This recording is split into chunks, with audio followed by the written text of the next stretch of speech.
Welcome to our channel. Today we how to withdraw from Surfshark account and device authorization. Quick tutorial step by step. To withdraw from your Surfshark account, start by logging into the Surfshark website.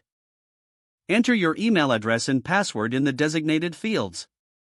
Once logged in, navigate to the account settings. Look for the Manage Devices section.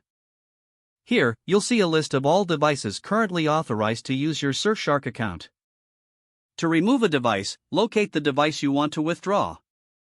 Click on the Remove or Disconnect button next to that device. Confirm your action, if prompted, to ensure the device is unlinked from your account.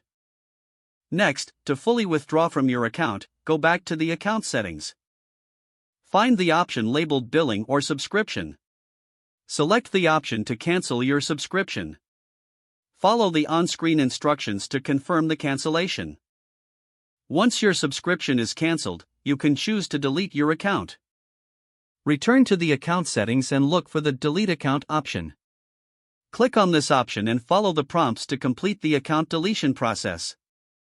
Keep in mind that once your account is deleted, you will lose access to all associated services.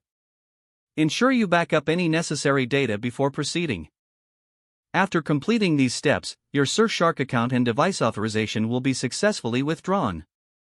If the page does not load, refresh the browser or try again in a private or incognito window.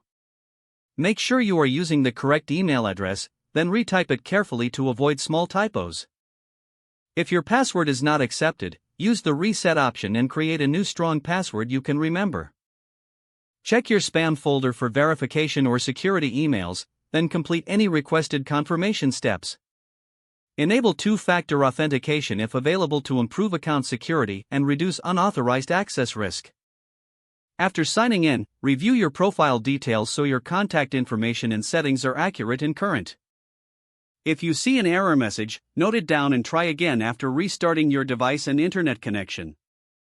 Log out when you finish, especially on shared devices, to keep your account and payment information secure. If the page does not load, refresh the browser or try again in a private or incognito window. Make sure you are using the correct email address, then retype it carefully to avoid small typos.